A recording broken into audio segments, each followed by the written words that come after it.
Hey guys, welcome to this latest episode of the show. We're talking about the epic collapse of the San Antonio Spurs, blowing up a 29-point lead in the fourth quarter of this game 4 of the NBA Finals. And man, what a collapse by the San Antonio Spurs! What a choke job! What a pitiful performance by these Spurs. I'm at loss of words, to be honest with you.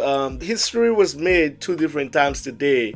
The Spurs made history by making the most three-point shots in the first half of the NBA Finals. I believe at the first half they had about 14 threes. Also made history by being the first team allowing a 29-point comeback in the NBA Finals. This is really unexplicable, unacceptable. They started, like I said, they started the game lights out. Great performance in the first half. They were shooting the hell out of the three ball. Wemby was getting the basket, being aggressive. There's no better scenario that you could have asked for, with Karl-Anthony Towns getting 2 fouls in the first minute of the game and being in foul trouble, and not being able to play, and messing up the Knicks rotation for the rest of the first half, essentially, and establishing that amazing lead with all those 3 points that were being made. And unfortunately, right back from the half, they just continued to jack up threes after threes after threes and allowed the Knicks to get some life and come back into the game. And I'm sorry, but there's a couple of players here that, I mean, not only players but also the coaching staff and Mitch Johnson, that I have to blame for this game, and for this debacle from the Spurs. This is really unfortunate because I believe the Spurs are the most talented team between the two. I believe that all 4 games were winnable for the Spurs, but unfortunately, you have experience, and that just pretty much played a huge role in this game. Not only experience, but also heart. You gotta tip your hat off to the Knicks and their desire to come back, and the heart that they showed today by not giving up, being down 29, and continue to play and try to make something happen in that amazing atmosphere of Madison Square Garden also, and getting back into the game.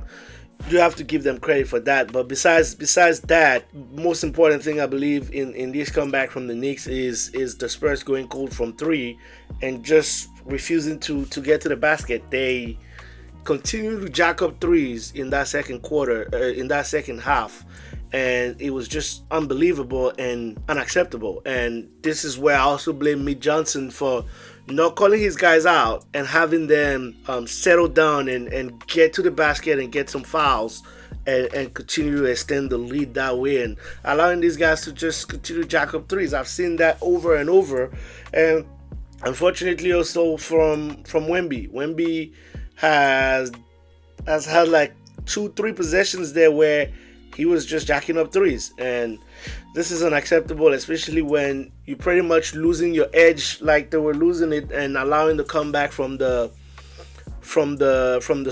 Knicks. And that's one of the first things that I'm gonna blame this comeback on. You let the Knicks get the comeback.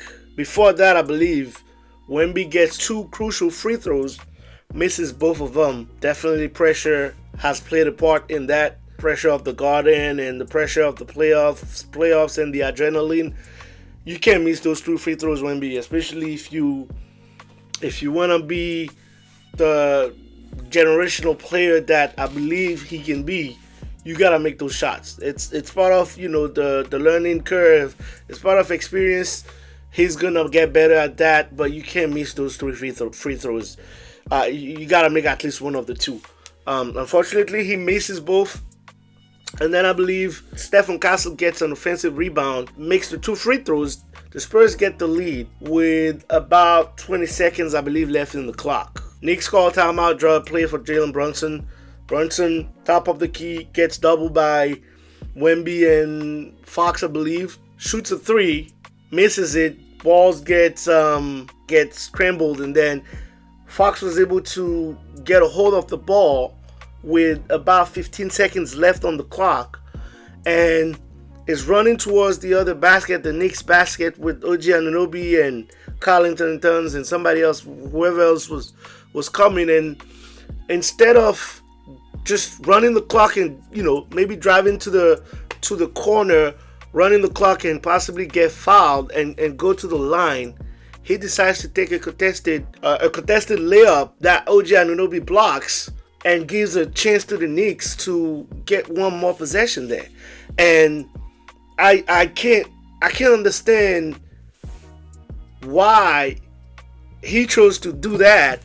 I can understand why Mitch Johnson didn't call a timeout there, because the ball was in the hands of his most experienced player on the team or on the floor at the moment.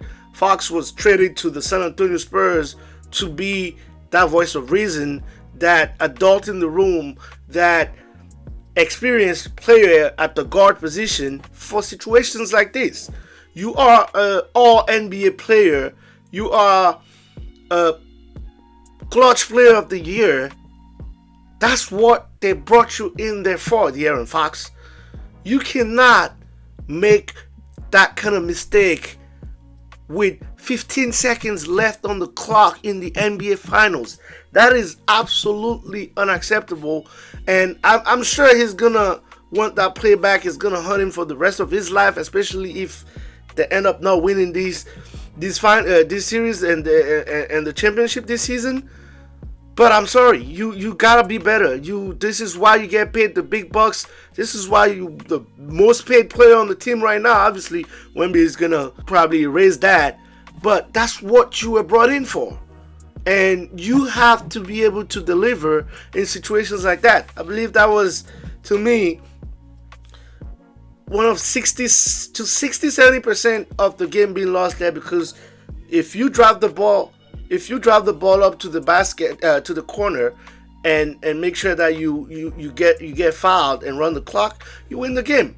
Even if you just maybe make one free throw. I'm not sure if he was maybe afraid of not making the free throws, but that's just absolutely unacceptable to me. So that is obviously one of the main reasons why they lost the game, and I'm a loss of words again. Like I said, if this happens with Dylan Harper or Stephen Castle, we could put it on experience, but not De'Aaron Fox. This is absolutely unacceptable, and the Spurs are probably gonna regret this. This is too many mistakes over and over. You have the Wemby turnover at the end of Game 2 in San Antonio.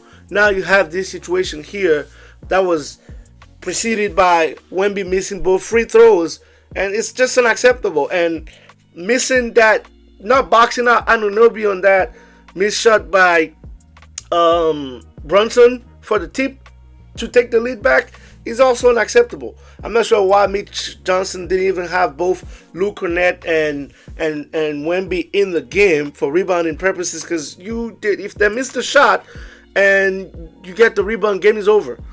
But obviously they're in the heat of the moment with the pressure. The mistakes are going to be made, but those are not mistakes that you're expecting teams to make in the NBA Finals. But also you could put that on experience for Mitch Johnson with, this being his full first season. He came in replacement of Greg Popovich at the half of last season. So this is his first full season as a NBA head coach. It is what it is at this point. The Knicks take a 3-1 lead. Once again, shout out to them for the perseverance that they've displayed. It was amazing to watch. Jalen Brunson and OG Anunoby absolutely willed this team back for that historic comeback in NBA Finals history. And they as talented as the Spurs are, I just believe at this point, with the way the series unfolded, even though the Spurs could have won all 4 games of the series so far, I just believe the Knicks, they deserve the championship if they were able to get it. It's just they've shown resilience and heart over and over in this series and not giving up after being down double digits every single game of the series.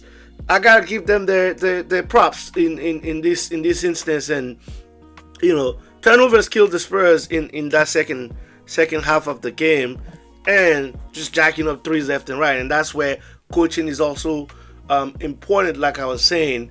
And I'm not sure why. Like I said, and from the beginning of the series, I've been saying OG Anunoby is probably gonna be a mismatch in this series. The Knicks are using him to their advantage. I personally believe Carter Bryant could have had a bigger impact on OG Anunoby in this series, but obviously with Julian Champagny being a good 3-point shooter, they're not, and Devin Vassell also, they're not gonna give him too many minutes. But I was expecting him to maybe still get 10-12 minutes in the game.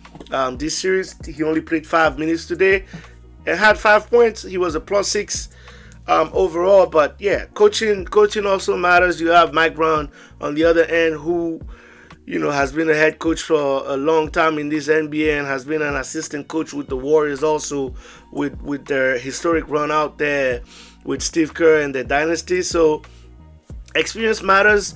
It's on full display, unfortunately, here on this series. It hasn't really shown much on the Western Conference Finals when they faced the Thunder, but it's showing up here. And even the guys that you believe would be able to calm the troops down and make the right plays when the time will call it. Unfortunately, the one making those uncharacteristic mistakes with De'Aaron Fox. Absolutely unacceptable. Like I said, now they're going back home for Game 5. It's gonna be a tall task for the Spurs to win that game and get back into a 3-2 series. Hopefully to go back to New York for Game 6. It's going to be mentally challenging because I believe this is a tough blow for them.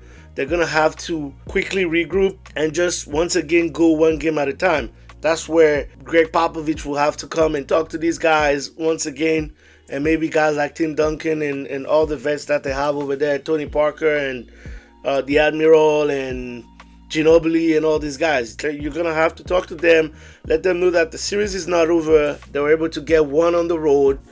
After fumbling both at home, now you just gotta go back, take care of home court, get that 3-2 lead, and possibly going back to the Garden for a Game 6, and who knows what's gonna happen. Like I said, in the playoffs, anything is possible.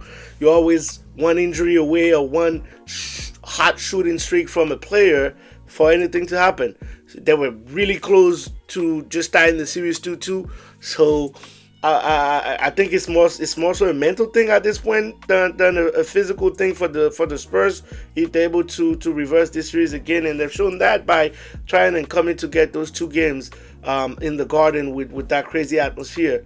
You gotta take care of Game 5, and then you're gonna worry about Game 6 afterwards, with the possibility that Game 7 is gonna be in your building. So I believe that's the approach that they should have. You gotta limit those turnovers in the next game. You have to be able to drive to the basket and not just settle for those threes. Especially Wemby, he was 2 of 8 again today.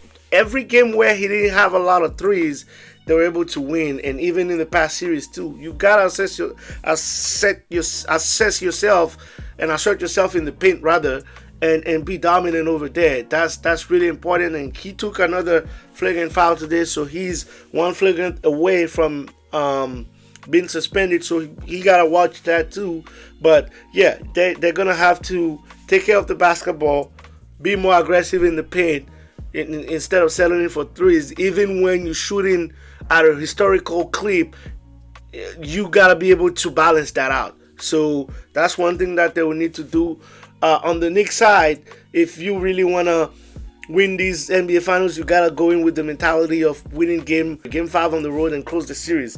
You one win away from a championship, do or die for the Spurs from here on all the way to the end. You got to be able to knock them down when they're down. You got to finish them. You don't want to put any type of hopes back into them, so you want to finish it over there. Don't be caught up in the let's try to come and win at home in Madison Square Garden and finish a championship there, because, like I said, you never know what could happen in the playoff series. You've seen it enough already in this series.